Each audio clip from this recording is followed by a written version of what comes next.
మీ మోకాల నొప్పులకు ఎటువంటి సర్జరీ లేకుండా ఎపియాన్ పెయిన్ క్లినిక్ అందిస్తున్న అత్యాధునిక చికిత్స.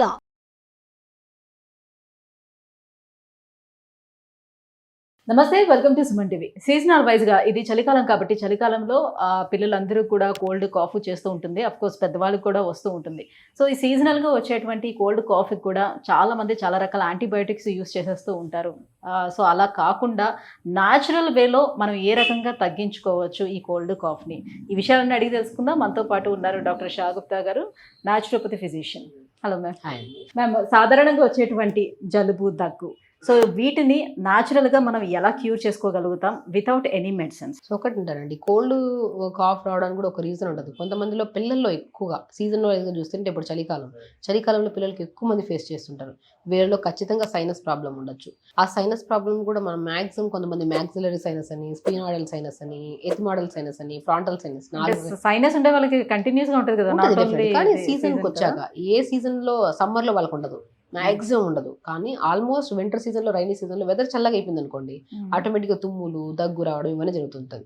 సో ఈ కైండ్ ఆఫ్ ప్రాబ్లమ్స్ ఉన్నా, అడినాయిడ్స్ ఉన్నా, టాన్సిల్స్ ఉన్నా, లేదంటే సీజనల్ వైజ్గా వచ్చిన కోల్డ్ కాఫ్ అయినా సరే, నేను ఒకటే చెప్తాను, ఆ స్టీమ్ ఈ స్టీమ్ బదులు కొద్ది పసుపు, అల్లము, విక్స్ ఉంటే మంచిగా స్టీమ్ పట్టేసామనుకోండి, అదైనా పర్లేదు. లేదంటే పసుపు కొద్దిగా, అల్లం కొద్దిగా, మన కర్పూరం కొద్దిగా వేసేసి, కర్పూరంలో కూడా వాము పువ్వు అని దొరుకుతుంది, కర్పూరం లాగే ఉంటుంది, అదే స్టీమ్ పట్టండి, చాలా రిలీఫ్ ఉంటుంది మనకి. ఆ కర్పూరంలోనే కొద్దిగా నువ్వు నూనె కలిపేసుకొని నైట్ పడుకునేటప్పుడు లంగ్స్ చుట్టూ ఫ్రంట్ భాగంలో బ్యాక్ సైడ్ రాసేసి, అదే ఆయిల్ని అరికాలకు రాసేసి సాక్స్లు వేసుకొని పడుకోండి, ఎంత ప్రశాంతంగా తగ్గుతుందో. ఒకటి కోల్డ్ కూడా చాలా మంది కోల్డ్ ఉన్నప్పుడే ఎక్కువగా జంక్ ఫుడ్ తింటూ ఉంటారు పిల్లలు. సో కోల్డ్ ఉన్నప్పుడు ఎక్కువ సిట్రస్కి సంబంధించి తింటుంటారు, ఇవి చాలా ఇరిటేట్ చేస్తాయి. సిట్రస్ ఫ్రూట్స్ మ్యాక్సిమం అవాయిడ్ చేయాలి. ఆ టైంలో ఫ్రూట్స్ కూడా అవాయిడ్ చేయాలి. మేబీ కొంతమందికి సీజనల్ వైజ్గా కోల్డ్ వస్తుంది, అంటే మనం రెస్ట్లెస్గా పని చేస్తున్నాం, బాడీ అలిసిపోయింది, టైం దాటిన తర్వాత తింటున్నాం, ఇవన్నీ తెమడలాగా మారిపోయి సీజన్ దాటినప్పుడు కోల్డ్ కాఫ్ లాగా వస్తుంటుంది మనకి. అలా అన్నప్పుడు మన బాడీ ఏం ఇండికేట్ చేస్తుంది, 1 డే రెస్ట్ ఇవ్వాలి బాడీకి అని. ట్యాబ్లెట్ వేసి 3 పూట ట్యాబ్లెట్ దాన్ని సప్రెస్ చేశారనుకోండి, 3 నెలల తర్వాత మళ్ళీ కోల్డ్ అవుతుంది. అలా కాదు, ఒకసారి కోల్డ్ అయిందంటే మనం బాగా బాడీ స్ట్రెయిన్ అయిపోతుంది అని చెప్పేసి 1 డే రెస్ట్ ఇచ్చేసి మంచిగా కర్పూరం కలిపిన ఆయిల్లో అరికాళ్ళకి, లంగ్స్ దగ్గర రాసుకొని, మంచిగా కొద్ది కొబ్బరి నూనె తలకు రాసేసుకొని, బాగా అల్లము, పసుపు, కర్పూరం వేసి బాగా స్టీమ్ పట్టేసి హ్యాపీగా ఆ రోజంతా కషాయం, కొద్దిగా ధనియాలు కానీ, వాము కానీ, తులసి కానీ, తులసి అద్భుతంగా పనిచేస్తుంది. వేసి లైట్ మరిగించుకుని ఫిల్టర్ చేసుకుని పొద్దున ఒకసారి, సాయంత్రం ఒకసారి ఏదైనా వెజిటబుల్ సూప్ తాగి మంచిగా జావ తాగి పడుకున్నారు, నెక్స్ట్ డే మార్నింగ్ యాక్టివ్గా లెగుస్తాం మనం. 1 డే రెస్ట్ ఇవ్వడం చాలా ఇంపార్టెంట్ బాడీకి. దాంతోపాటు అవును తెమడాగి ఇవ్వడం అంతా ఏదైతే ఉందో అది మోషన్ ద్వారా కానీ, దాన్ని పొద్దున్నే లేచి కుంజలి క్రియ అంటారు, పిల్లలకు కూడా ఇవ్వచ్చు. ఎవ్రీ పర్సన్కి ఇవ్వచ్చండి. తులసి అద్భుతం. కోవిడ్లో తులసి గురించి తెలియని వాళ్ళు లేరు.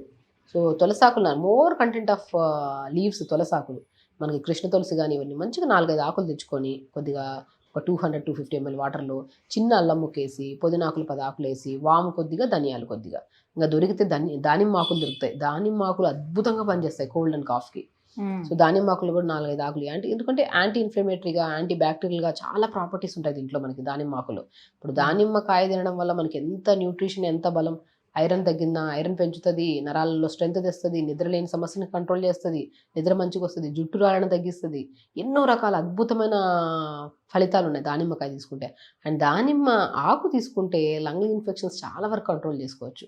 మన దగ్గరికి ఏ చిన్న పిల్లల్ని తీసుకొచ్చి లంగ్ ఇన్ఫెక్షన్ ఉంది అంటే వాళ్ళకి ఇలా పిల్లి కోత లాంటి సౌండ్లు వస్తున్నాయి, ఆయాసం వస్తుంది, దగ్గు వస్తుంది, ఇలాంటివి ఏం వచ్చినా సరే దానిమ్మాకులు కొద్దిగా వాము, పావు స్పూనే వాము, కొద్దిగా ధనియాలు, తులసాకులు, చిన్న అల్లం ముక్క వేసి లైట్గా మరిగించుకుని పొద్దున ఒకసారి, మధ్యాహ్నం ఒకసారి, సాయంత్రం ఒకసారి టీ కప్ అంత వాటర్ ఇవ్వండి. మరీ ఎక్కువ మరిగించద్దు, లిమిట్గా మరిగించి 1 minute అంతవరకు మరిగించి ఫిల్టర్ చేసుకుని మంచిగా పొద్దున ఒకసారి, మధ్యాహ్నం ఒకసారి, సాయంత్రం ఒకసారి, చాలా రిలీఫ్ ఉంటుంది. ఆ రోజు మొత్తానికి మజ్జిగలు, కొద్దిగా పెరుగు, మన పెరుగు కానీ, మజ్జిగ కానీ, అండ్ మిల్క్ కానీ ఆ రోజు ఏమి ఇవ్వకండి. ఆ రోజు మొత్తం బాడీని కొద్దిగా మంచిగా ఈ కషాయం ఇవ్వడము, కొద్దిగా వెజిటబుల్స్ అన్నీ వేసి సూప్ ఇవ్వడము, కిచిడి లాంటిది పెట్టడము, ఈ జావ లాంటివి ఏమైనా ఇచ్చారనుకోండి, ఆ రోజు మొత్తానికి బాడీలో మొత్తం ఆ అది మొత్తం తెమడంతా ఫామ్ అయిపోయి ఉంటుంది. మొత్తం మార్నింగ్ లేచా కొద్దిగా గోరువెచ్చని వాటర్ తాగి, కుంజలి క్రియ అంటారు, 2 fingers పెట్టి ఆ వాటర్ని తీసేసేయడం, తాగిన వాటర్ని తీసేసేయడం. అది తీసేసామనుకో లోపల చెత్త చెదారం అంతా బయటకు వచ్చేస్తుంది. ముక్కుల ద్వారా మొత్తం, ముక్కులు ఏదైనా చెత్త మిగిలినా కూడా మొత్తం బయటకు వస్తుంది.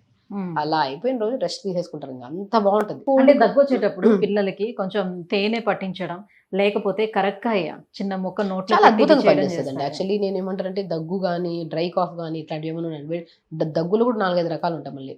సో డ్రై కాఫ్ ఉంటుంది కొంతమందికి, కొంతమందికి టక్ అంటుంటారు కొంతమంది. ఇలాంటివి ఉన్నప్పుడు మనం ఒక్కొక్క కైండ్ ఆఫ్ దగ్గుకు ఒకలాగా చెప్తాం. ఇప్పుడు డ్రై కాఫ్ ఉందనుకోండి, చిన్న అల్లం రసం ఉంటుంది కదా, అల్లం రసంలో ఒక 2 to 3 డ్రాప్స్ హనీ కలిపేసి మార్నింగ్ ఒకసారి ఈవినింగ్ ఒకసారి ఇవ్వమంటాం. అండ్ కొద్దిగా నువ్వుల నూనెలో కొద్దిగా కర్పూరం కానీ ఏదైనా కలిపేసి మంచిగా మనం మెడ దగ్గర చెస్ట్ దగ్గర రాసుకోమని చెప్తా ఉంటాం. సో దీనివల్ల డ్రై కాఫ్ తగ్గుతుంది. అండ్ కొంతమందికి వెట్గా ఉంటుంది కాఫ్, అంటే అది ఇక్కడ ఏదో స్టక్ అయినట్టు అలాంటప్పుడు మనం దానిమ్మ ఆకులు, తులసి, ఇప్పుడు నేను చెప్పాను కదా ఆ కషాయం తీసుకుంటే కూడా చాలా అద్భుతంగా పనిచేస్తుంది. And very important, cold cough రావద్దు ఫ్యూచర్లో అంటే పొద్దున్నే లేచాక ప్రశాంతంగా ఒక 15 నిమిషాలు ప్రాణాయామం చేసుకోండి. ప్రాణాయామంలో ఉన్నంత అద్భుతమైన రిజల్ట్స్ ఎందులో ఉండమండి. అది ఇవన్నీ చేసే టైం లేకపోతే పొద్దున్న లేచి ప్రాణాయామం చేసుకుంటే లంగ్స్ హెల్తీగా ఉంటాయి, హార్ట్ హెల్తీగా ఉంటుంది, ఓవరాల్ బాడీ హెల్తీగా ఉంటుంది, కోపం తగ్గుతుంది, స్పెషల్లీ ఓవర్ థింకింగ్ పోతుంది బాడీలో. ఇప్పుడు థింకింగ్ లేదు, ఎవరికి స్ట్రెస్ లేకుండా ఉందండి, ప్రాణాయామం చేస్తే ఆ స్ట్రెస్ పోతుంది అంతవరకు. సో డే స్టార్ట్ విత్ ప్రాణాయామం. అండ్ ఒకవేళ కోల్డ్ ఉంటే కొద్దిగా అల్లము, పసుపు, కర్పూరం వేసి స్టీమ్ పట్టడము, అండ్ మంచిగా కర్పూరం కలిపిన అరికాలకు రాసేసి సాక్స్ వేసుకొని పడుకోవడము, ఇలాంటి చిన్న చిన్న ప్రికాషన్స్ తీసుకున్నా సరే మన కోల్డ్ కాఫ్ ఏం ఉండవు. మనం బాగా కొండనాలకు కూడా ఇన్ఫెక్ట్ అయిపోయి అది కిందకి జారినట్టుగా ఉండి చాలా ఇబ్బంది పెడుతుంది అన్నప్పుడు కూడా మనం చేస్తే సరిపోతుంది. డెఫినెట్ గా అండి, ఏ కైండ్ ఆఫ్ లంగ్ ఇన్ఫెక్షన్స్ కానీ, థ్రోట్ ఇన్ఫెక్షన్స్ కానీ, ఇవన్నీ ఏమున్నా సరే ఇప్పుడు మనం చెప్పిన ప్రతి ఒక్కరు తూచా తప్పకుండా 2 days చేయండి, ఆటోమేటిక్గా ఫ్లమ్ అంతా ఫ్రీ అయిపోతుంది. ఒకవేళ ఇన్ఫెక్టెడ్ గా ఉంది అన్నప్పుడు ఖచ్చితంగా డాక్టర్ని అప్రోచ్ అవ్వండి. జలనేతి, సూత్రనేతి అని చేస్తాం. మనం ఎన్నో మంది పిల్లలకి జలనేతి, సూత్రనేతి అని చేస్తాం. నోస్ క్లీన్ చేయడము, థ్రెడ్ పెట్టి తీసేయడం చాలా ఈజీగా ఉంటుంది. చిన్న చిన్న బేబీస్ కూడా చేయొచ్చు, పెయిన్లెస్ ట్రీట్మెంట్ అది.